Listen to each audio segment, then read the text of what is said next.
Still here? Go home before you start smelling like old people.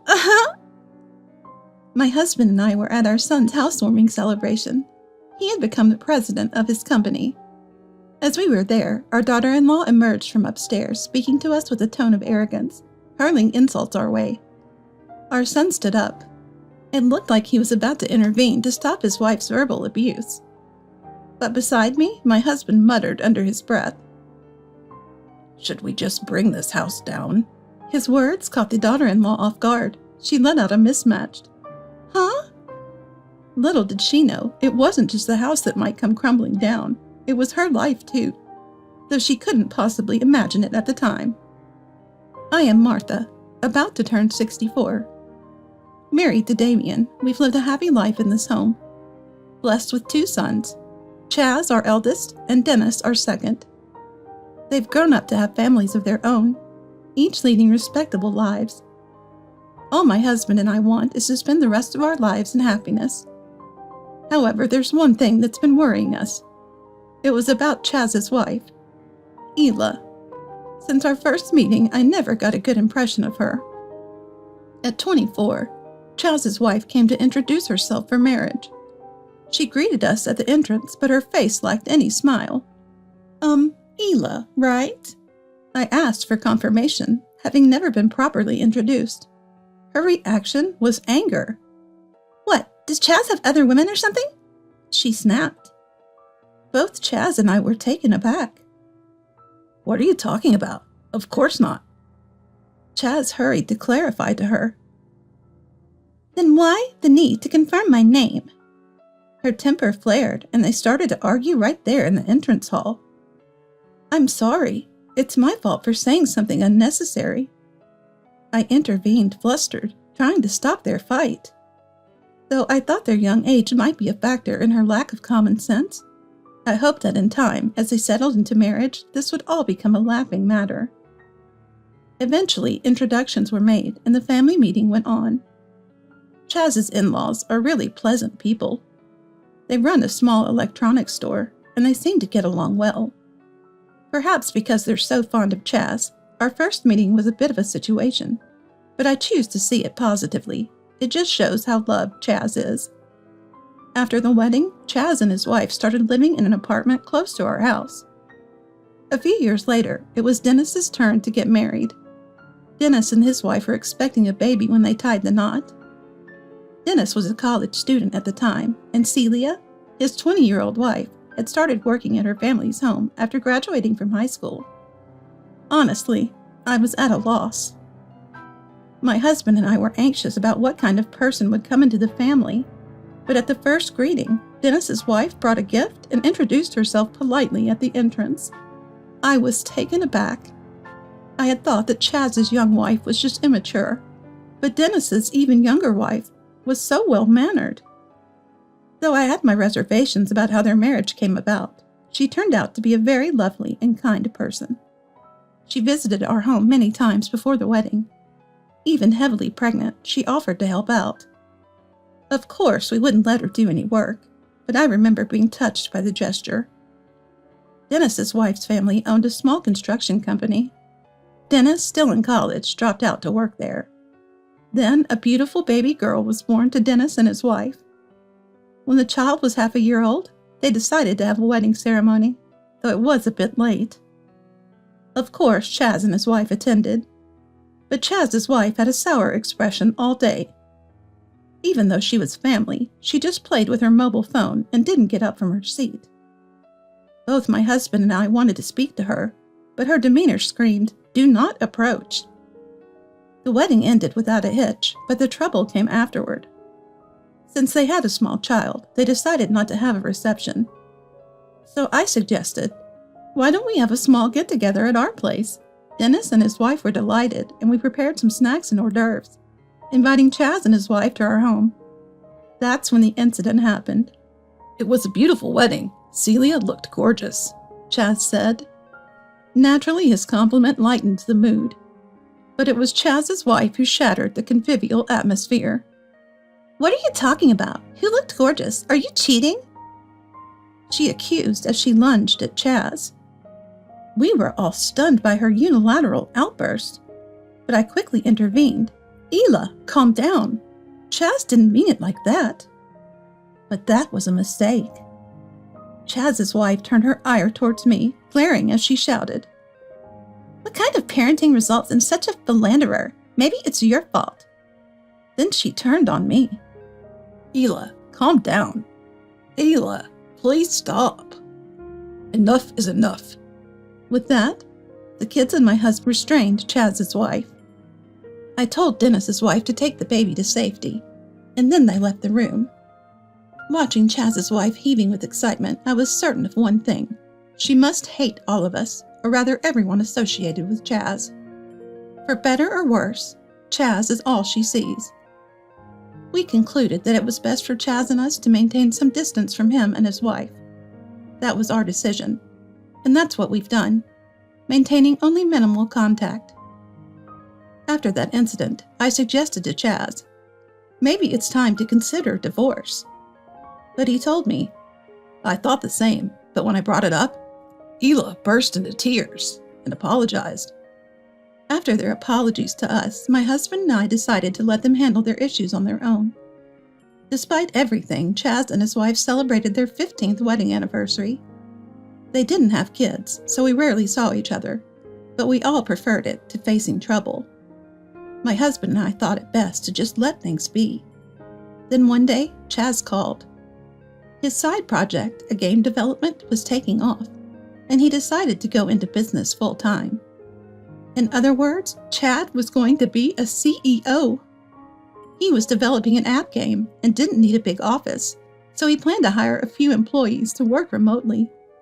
He needed a conference room and a workspace at home, so he was planning to build a new house equipped with those. My husband and I were thrilled that Chaz could turn his passion into a career and was looking to the future. A few months later, a mansion was completed. The Dennis family and we were invited to a housewarming. It had been years since we last saw Chaz's wife. Yet there she was, all grown up, a full-fledged adult. No way the past would repeat itself, we thought. With that hope, we brought along a celebratory gift to Chaz's house. "Hello, thanks for having us." I rang the doorbell, and Chaz came out to greet us. With that greeting, we were invited inside his home. Chaz welcomed us, saying, "Here's the conference room. This is the workspace, and that's the living area. Everything's secure with locks," guiding me through the house to the living room. "Wow, this is lovely," I remarked, looking around. My husband and the Dennis family followed behind, smiling. The living room was prepared for a meal, but Chaz's wife was nowhere to be seen. "Where's Hila?" I asked. But Chaz avoided discussing her. In the end, we started the meal without her, and both my husband and Dennis handed their housewarming gifts to Chaz. "You didn't have to go through all this trouble," Chaz said, embarrassed yet grateful, accepting the gifts with thanks, following Dennis's assurance that it was for a celebration. Dennis's family had grown by one since that time, the oldest now in elementary school. The youngest is still 2. Both are dazzled by the new home. It was during these happy moments a noise came from upstairs, followed by the pitter-patter of footsteps and the sound of someone coming down the stairs. "Is that you, Hila?" I called out to Chaz, but Chaz didn't respond. Then, as she walked into the living room, she frowned upon seeing us. "Hila, hello, long time no see. Sorry for intruding," I greeted her. Yet she remained surly, and then she said to us, "You're still here? The old people smell is going to linger. Leave already, The atmosphere, once cordial, turned icy. "Hey, Hila, that's out of line," Chaz scolded his wife. But his wife didn't seem inclined to accept the rebuke. "But it's true. This brand new house is getting tainted because of them. I told you not to invite them. You get that? You're a president now. We don't live in the same world as these old fogies who can't retire or the average Joes who dropped out of college and got married because of pregnancy." Dennis's family and I were lost for words. Even the grandchildren in elementary school were stunned. I made excuses for her, blaming it on youth or her love for Chaz, but I was wrong. She lacked something fundamental as a person: warmth and kindness towards others. She loved not Chaz, but herself the most, and her status as a president's wife was paramount. I was furious. I couldn't stay silent. Right as I was about to retort, my husband, who'd been listening to Chaz and his wife's quarrel, let out a sigh. He's usually so calm and kind-hearted. It was then that he spoke. Shall we just tear this house down? At my husband's words, Dennis's family, I, and even Chaz looked at him in shock. No one could believe those words came from him. Amidst this, only Chaz's wife let out an off-key. Huh? Damien, do you even understand what you're saying? She asked. Of course. This house that I designed and Dennis built might as well not exist. My husband replied. What? Chaz's wife, petrified. A house designed by an old man and built by less than ordinary people is unacceptable for the president's wife, Ela. Since we live in different worlds, maybe you should just move out. He said calmly, which somehow felt more intimidating. Acknowledging that we knew the full story, none of us interfered with the conversation between my husband and Chaz's wife. What do you mean by that? Chaz's wife started to tremble at his words, and with a look of fear, she glared at Chaz. Noticing her stare, Chaz sighed and said to his wife, It's exactly what it sounds like. This house was designed by my dad, a first-class architect, and it was built by Celia's family's construction company, with Dennis as the foreman. I might have the title of president, but I'm still without significant wealth or fame. I owe it to my family that I could own such a fine house. In fact, it's me, or rather us, who are the most ordinary here. No less than ordinary. Chaz's wife turned pale upon hearing this. She must not have known. But even if she hadn't heard, didn't she ever wonder? It's impossible for such a magnificent house to be built on Chaz's income and savings alone. My husband didn't charge for the design, and Dennis's family's construction business, run by his wife's parents, probably didn't make much profit. They cooperated because we were family and couldn't go against Dennis's wife's parents' goodwill. Yet here was Chaz's wife acting all high and mighty because of her husband's status. Who did she think she was? We're less than ordinary? As if in disbelief, Chaz's wife echoed his words. Despair was evident on her face. Indeed, as she mentioned, my husband continued to work beyond retirement because the company wanted him for his experience as a top-class architect. Dennis was being groomed as the next boss at his wife's family's business. He was well treated by both the staff and the long-standing business partners, working hard for the company, though not yet in the president's position. That's right. In this crowd, I'm at the bottom. A wife so mistaken to disdain others and act superior is even lower than that. Chaz said, laughing at the sight of his wife, pale and on the verge of tears. Dennis couldn't help but laugh too, though the atmosphere was far from pleasant. Dennis's wife, quick to pick up on the mood, took the grandchildren out to the nearby convenience store. She was truly observant and considerate. If you understand now, apologize to Dad, Mom, and Dennis. Chaz stopped laughing and yelled at his wife. What do you mean? Am I really that bad? You always take their side. A husband should naturally stand by his wife. But Chaz's wife, unable to accept the situation, was defiant. You're right about that, but if the wife is wrong, it's also a husband's role to point it out, right? You are wrong. If you have a complaint, you're welcome to stop being my wife right now. Seeing Chaz genuinely display his anger must have been a wake-up call. Chaz's wife, picking up on the cue, dramatically changed her tune and knelt down as if on cue. I didn't know. It's because you never told me. She was playing the tragic heroine. And intoxicated with her own act, she turned to my husband and me and uttered a deep apology. I truly apologize for the disrespectful things I said. We watched Chaz's wife without a hint of sympathy, our faces unimpressed. Her overly dramatic apology didn't resonate at all, and it was too late for sorries. I was never going to accept the kind of insecure apologies I'd heard before. Watching Chaz's wife's demeanor, Chaz turned to us and asked, Dad, Mom, what do you think? Am I being too harsh? Is something wrong? My husband looked at me as well. He probably realized I too had something to say to her. I let her have it. I just couldn't forgive her earlier comment. No, you're right, Chaz. If a wife insults her family, it's a husband's role to call her out on it, I said. I will reflect and change my attitude going forward. Chaz's wife continued her poor acting. I couldn't help but feel astounded. No, Ela, it's not the first time you've been rude to us, is it? Didn't Chaz tell you each time? No, he must have cautioned you after each word you said.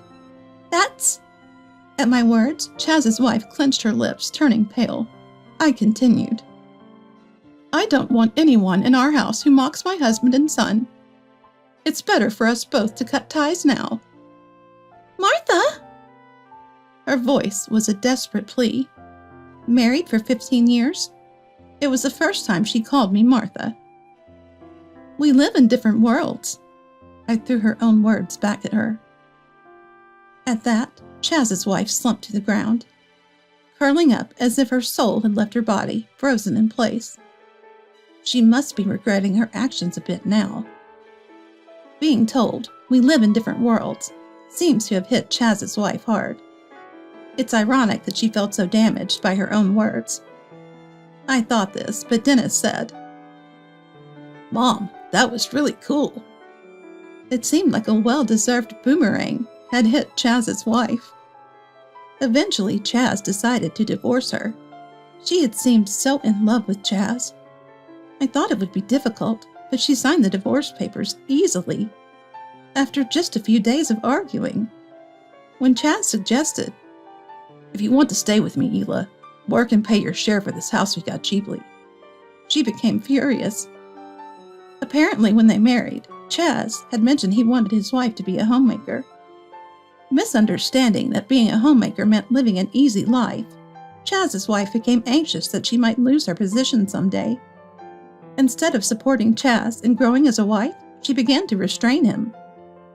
Moreover, she avoided having children, claiming it would be too much trouble. It was clear that Chaz's wife loved herself more than Chaz. Her arrogance grew, alongside Chaz's success as a CEO, and this time her high and mighty attitude led to her downfall. I'm sorry, I'll do anything, please forgive me. In the end, Chaz's wife cried and begged. But when Chaz responded, Okay, Ela, work and pay your fair share for this house, despite getting it cheap. Isn't that what sincerity is? She turned red with rage and lashed out. Work? That's not what you promised when we married. This is fraud. Chaz seemed completely exasperated by what he heard. He had realized for a few years that his wife was clinging not to him, but to the lifestyle that allowed her to live without working. He had subtly suggested that she get a job or find a hobby to get out of the house. But then she accused him of having an affair. In recent years, even talking to a woman at work would bring complaints, and this control was starting to affect his job. Mentioning family would sour her mood, and naturally their conversations had dwindled. He regretted letting her have her way for 15 years, but he could only be glad he had realized the truth now. There was still a lot of life ahead. Chaz could restart his life anytime he chose. After getting booted by Chaz, Ela grudgingly went back to her childhood home. Startled by the news, Ela's parents immediately got in touch with Chaz to hear his side of the story. It was then they first got wind of what had happened. Being sensible folks, they didn't take kindly to their daughter's misconduct. Once they learned about the offense to us, they brought Ela along with some sweets to offer as an apology to our doorstep to make things right. There. Apologize, they demanded in front of us. No, it's quite all right. An apology won't undo the divorce. My husband responded. Of course, her parents agreed. We can't ask you to accept a daughter who has shown such disrespect to a wonderful family. We will re-educate her properly. We apologize for any trouble she has caused. We were unaware and are truly sorry, they said with deep apologies. Watching her parents, Ela seemed to squirm in discomfort. Her folks, incensed by her reluctant demeanor, insisted she apologize, practically dragging the words out of her. It felt like a schoolchild being made to say sorry. But she wasn't a schoolchild. She was an adult woman, divorced and back home. The thought of her elderly parents apologizing for her actions was heart-wrenchingly pitiful. "Please, really, it's fine. Raise your heads," I said, showing concern for Chaz's wife's parents. After the fallout, Ela found herself barred from her parents' home and was obliged to sign a lease for an apartment in the neighborhood. She's working now, paying her own rent. Dennis's wife reportedly saw Ela working at the supermarket. It seemed she was being scolded by a student with a part-time job. Ela, with little work experience to her name, being reprimanded by someone younger, a part-time student no less, might just be the medicine she needed. From now on, under the watchful eyes of her parents, she'll lead a life without causing trouble to others. It's a far cry from the freedom she once knew, but even this restrictive life is a blessing in itself. Ela, who never realized her happiness and looked down on others, until she can appreciate her current situation, a bit of hardship and strictness may be necessary. Since then, my husband and I live a peaceful life in our later years with no worries. Although Chaz being alone is somewhat concerning, the Dennis family is close by. They are brothers who respect each other. In times of need, they'll support one another. Chaz's business seems to be doing well, too. He's gradually increasing his staff and continues to grow. Chaz, doing what he loves, appears more vibrant than before. Without having to be considerate of anyone, we keep in touch with our children, and now they even take us on a trip once a year. What a luxurious daily life we lead, for which I am endlessly grateful. Recognizing the small joys of everyday life makes us feel that life itself is filled with happiness. Both my husband and I are living days we'll look back on as a happy life when it's time to depart.